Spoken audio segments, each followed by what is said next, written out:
한국 축구는 현재 여러 가지 도전에 직면해 있으며 특히 월드컵 예선에서 팔레스타인과의 0-0 무승부 이후 팬들의 실망이 커졌습니다. 손흥민, 이강인 등 최고의 선수들이 포함된 강력한 라인업으로 경기에 나섰음에도 불구하고 한국 대표팀은 팔레스타인의 단단한 수비벽을 뚫지 못했습니다. 경기 내내 주도권을 잡고 여러 차례 위협적인 기회를 만들었지만 마무리에서의 비효율성은 홍명보 감독의 팀이 아쉬운 무승부에 그치게 만들었습니다.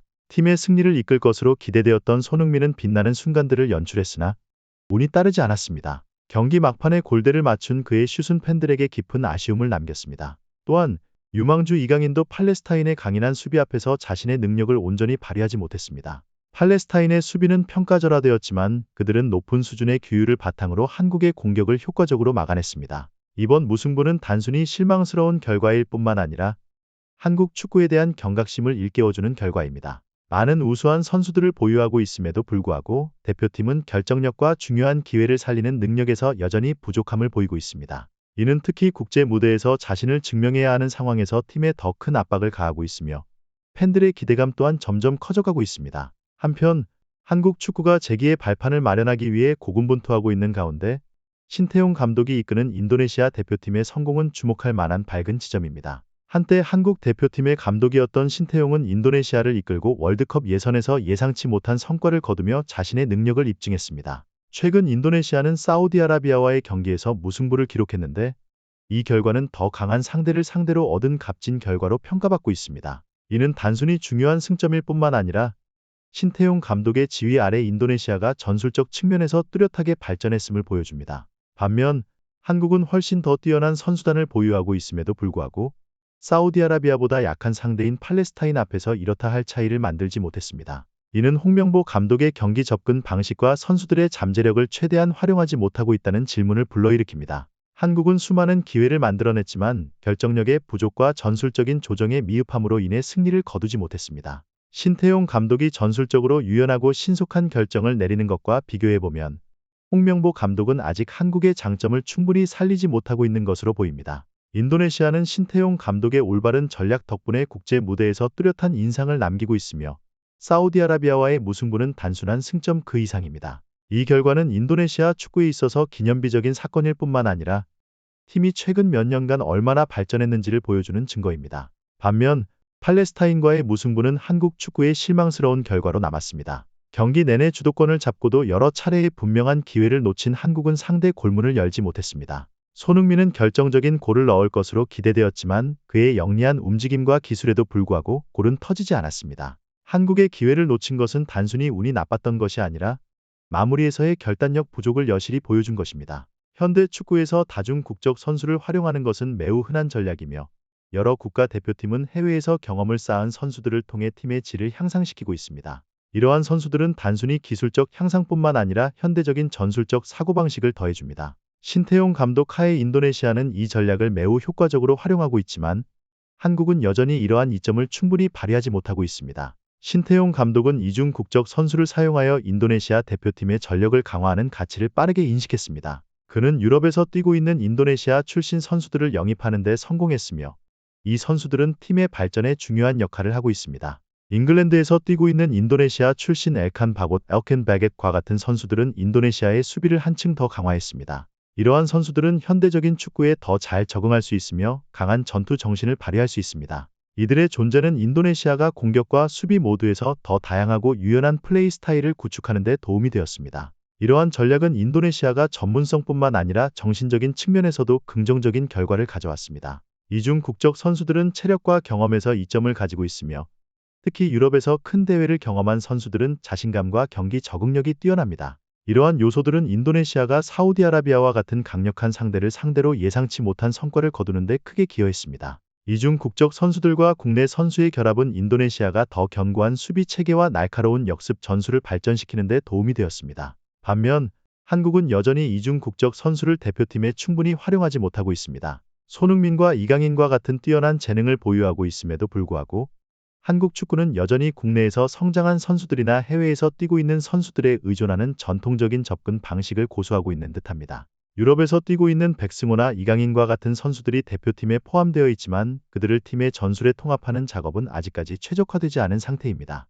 한국과 인도네시아의 차이점은 전술적 접근과 이중 국적 선수를 사용하는 유연성에서 뚜렷이 드러납니다. 한국은 잘 정립된 축구 인프라와 강력한 선수 개발 시스템을 가지고 있어 이중 국적 선수들의 필요성을 느끼지 않는 경향이 있습니다. 이는 팀 구성과 전술에서의 경직성을 초래할 수 있으며 팔레스타인과의 무승부에서 나타났듯이 상대의 견고한 수비를 뚫지 못한 상황에서도 이를 해결할 유연성이 부족하다는 점을 드러냈습니다. 비록 한국은 뛰어난 선수들을 보유하고 있지만 선수단 구성의 다양성이 부족하여 상대의 수비 전술에 쉽게 막히는 경우가 많습니다. 만약 한국이 인도네시아와 같이 이중 국적 선수를 적극 활용한다면 이러한 어려운 상황에서 더욱 강력한 해결책을 찾을 수 있을 것입니다. 국제 경기 경험이 풍부한 이중 국적 선수들은 경기 상황에서 필요한 변화를 가져올 수 있으며 이를 통해 한국이 더욱 다채로운 전술을 펼칠 수 있을 것입니다. 더 나아가 이중 국적 선수들의 문화적, 전술적 통합 또한 중요한 요소입니다. 신태용 감독은 인도네시아 팀 내에서 이중 국적 선수들이 팀의 일원으로 자연스럽게 받아들여질 수 있는 환경을 조성하는 데 성공했습니다.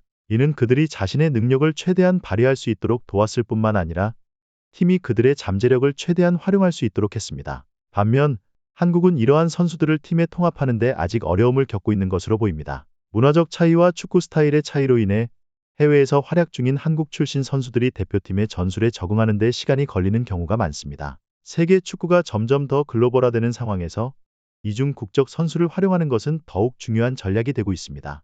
이는 단순히 플레이 스타일의 다양성을 가져오는 것뿐만 아니라 큰 대회에서 국가대표팀이 경쟁할 수 있는 추가적인 자원을 제공하는 것입니다. 강력한 축구 기반을 가진 한국과 같은 팀에게 이중 국적 선수의 보강은 현재 직면한 문제를 해결할 수 있는 효과적인 방법이 될 수 있습니다. 이러한 선수들은 중요한 전술적 순간에 변화를 가져올 수 있으며 팔레스타인과 같은 까다로운 상대를 상대로 더욱 효과적인 대처가 가능해질 것입니다. 결론적으로 이중 국적 선수를 활용하는 전략은 인도네시아가 국제 무대에서 큰 도약을 이뤄내는 데 도움을 주었으며 한국 또한 이 점을 배워야 할 필요가 있습니다. 이중 국적 선수를 팀에 통합하는 것은 한국이 현재 직면한 어려움을 해결하고 전술적 유연성을 높이는 데 기여할 수 있습니다. 인도네시아는 최근 몇 년 동안 전략적 접근 방식과 선수들의 강한 정신력 덕분에 눈에 띄는 성과를 거두었습니다. 신태용 감독의 지도하에 이 팀은 전술적으로 큰 발전을 이루었으며 팀 내의 단합과 결단력을 높이는 데 성공했습니다. 사우디아라비아와의 경기에서 보여준 투혼은 이러한 변화의 가장 뚜렷한 증거 중 하나입니다. 팔레스타인과의 경기에서 손흥민은 비록 득점에는 실패했지만 팀의 리더로서 끊임없이 동료들의 사기를 북돋우며 공격을 주도했습니다. 경기 막판에 골대를 맞춘 그의 슛은 결승골이 될 뻔했지만 아쉽게도 운이 따르지 않았습니다. 손흥민은 비록 한 명의 선수로는 팀 전체의 책임을 질 수 없지만 그의 끊임없는 노력과 팀을 위한 헌신은 많은 사람들에게 깊은 인상을 남겼습니다. 손흥민은 세계 최고의 공격수 중 한 명으로 평가받고 있으며 그가 팀에서 차지하는 상징적 위치는 누구도 부정할 수 없습니다. 그러나 이번 무승부는 한국 축구 전체에 대한 경각심을 일깨우며 손흥민 혼자만으로는 팀의 모든 문제를 해결할 수 없다는 사실을 다시금 상기시킵니다. 한국은 손흥민의 재능을 최대한 활용하기 위해 더 나은 전술적 접근과 선수들 간의 연결을 필요로 하고 있습니다. 손흥민은 매 경기마다 나라의 명예를 위해 자신의 모든 것을 쏟아붓는 선수입니다. 그의 뛰어난 득점력, 탁월한 속도, 그리고 지능적인 플레이는 그를 아시아와 세계에서 가장 뛰어난 공격수 중 한 명으로 만들어 주었습니다. 팔레스타인과의 경기에서 비록 득점하지 못했지만 손흥민의 헌신적인 리더십과 강인한 정신력은 여전히 돋보였습니다. 이강인과 다른 선수들 또한 좋은 순간을 만들었지만 승리를 가져오기에 충분하지 않았습니다.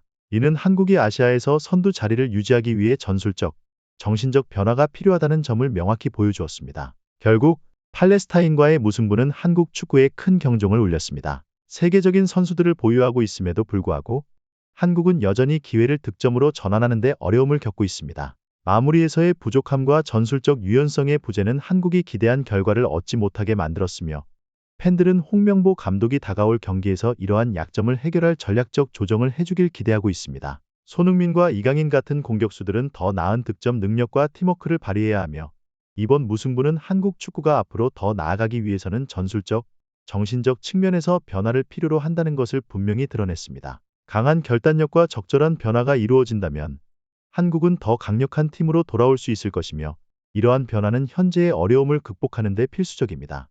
를 얻지 못하게 만들었으며 팬들은 홍명보 감독이 다가올 경기에서 이러한 약점을 해결할 전략적 조정을 해주길 기대하고 있습니다. 손흥민과 이강인 같은 공격수들은 더 나은 득점 능력과 팀워크를 발휘해야 하며 이번 무승부는 한국 축구가 앞으로 더 나아가기 위해서는 전술적, 정신적 측면에서 변화를 필요로 한다는 것을 분명히 드러냈습니다. 강한 결단력과 적절한 변화가 이루어진다면 한국은 더 강력한 팀으로 돌아올 수 있을 것이며 이러한 변화는 현재의 어려움을 극복하는 데 필수적입니다.